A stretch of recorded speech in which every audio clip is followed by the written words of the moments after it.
Hello, everyone. Welcome to the fascinating world of biology roots. I am your biology mentor. So, today's session is all about types of cells and general organization of cells. अभी तक हम पढ़ चुके हैं flow of intrinsic information and extrinsic information. आज का topic है types of sales. हम पढ़ेंगे क्या होते हैं, कितने टाइप्स के सेल्स होते हैं, और ये भी पढ़ेंगे कि उनमें कैसे कैसे उनके साइज फॉर्म होते हैं, स्टेरिंग प्रॉपर्टीज़ होती हैं. ठीक है. Before starting the session let's go through a motivational quote. No one can give you what you want but yourself. कोई आपको कुछ नहीं दे सकता जो आप खुद अपने आप को दे सकते हो. मेहनत करते चलो, आगे बढ़ते चलो, मंजिल अपने आप आपको मिल जाएगी. And remember only you can. कोई आपके लिए नहीं करेगा, कोई भी नहीं.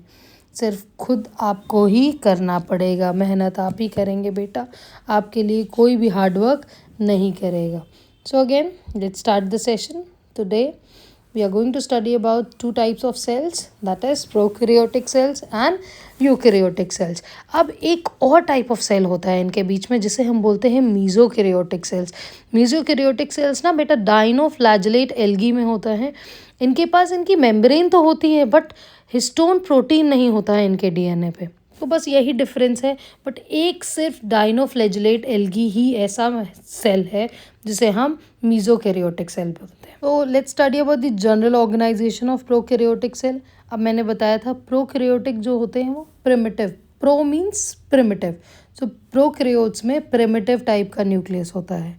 ठीक है. अब prokaryotes is essentially a single membrane और वन एनवेलप सिस्टम.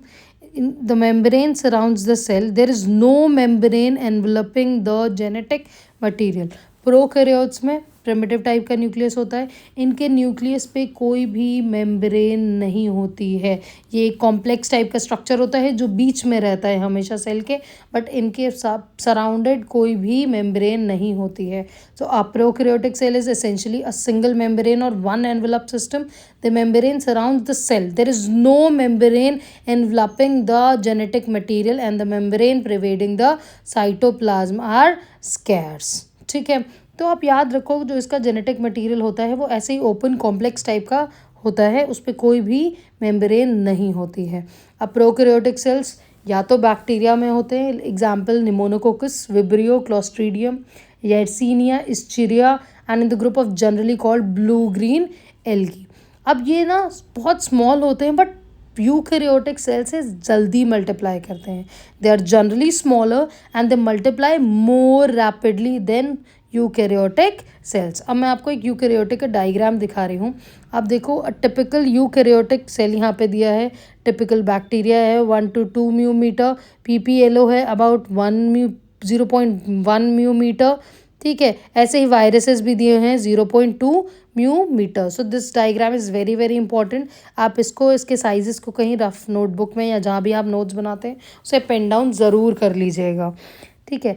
एक चीज़ याद रखो बेटा, जो प्रोकैरियोटिक सेल्स होते हैं ना ये मेनली बैक्टीरियाज या ब्लू ग्रीन एल्गीज होती हैं. अब बैक्टीरियाज में भी शेप्स होते हैं डिफरेंट. तो 4 टाइप्स के शेप्स हैं. पहला एक coccus, then bacillus, spirillum and vibrio. As आपको दिख रहा है यहाँ पिक्चर में, कोकस स्फेरिकल होते हैं, बेसिलस रॉड शेप्ड होते हैं, स्पाइरलस स्पाइरलम मतलब स्पाइरल होते हैं, विब्रो कॉमा शेप्ड होते हैं. अगर सिंगल है तो मोनोकोकस, 2 है तो डिप्लोकोकस, 3 है तो डिप्लोकोकाई. ठीक है. ऐसे ही अगर रॉड शेप्ड है तो स्ट्रेप्टोकोकाई. तो all prokaryotes have a cell wall surrounding the cell membrane.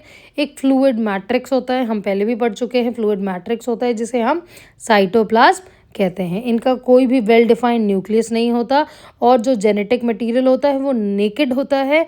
It is not surrounded by any membrane. ठीक है. तो जो प्रोकैरियोट्स होते हैं इनके जेनेटिक मटेरियल को कोई भी मेम्ब्रेन कवर नहीं करती. आप यहाँ पिक्चर में भी देखोगे तो यहाँ पे आपको ब्लू कलर का एक स्ट्रक्चर दिख रहा है जिसे हम न्यूक्लियोइड बोलते हैं. ठीक है. वो डीएनए. अब देयर इज़ अ डिफरेंस, थोड़ा सा डिफरेंस होता है जो प्रोकैरियोटिक में होता है पर यूकैरियोटिक में नहीं होता. वो होता है प्लास्मिड. अब प्लास्मिड क्या होते हैं? ये एक्स्ट्रा डीएनए के हूप्स होते हैं. ठीक है. हम पढ़ेंगे इसे बायोटेक्नोलॉजी में. ये एज अ वेक्टर काम करता है जेनेटिक इंजीनियर. अब वेक्टर क्या होता है आप पूछोगे. वेक्टर एक काइंड ऑफ अ व्हीकल. ठीक है, व्हीकल एज अ व्हीकल काम करता है बायोटेक्नोलॉजी में। ये माइकोप्लाज्मा है। देखो अब माइकोप्लाज्मा की 3 सेलुलर मेम्ब्रेन होती है, जो प्रोटीन मेम्ब्रेन होती है।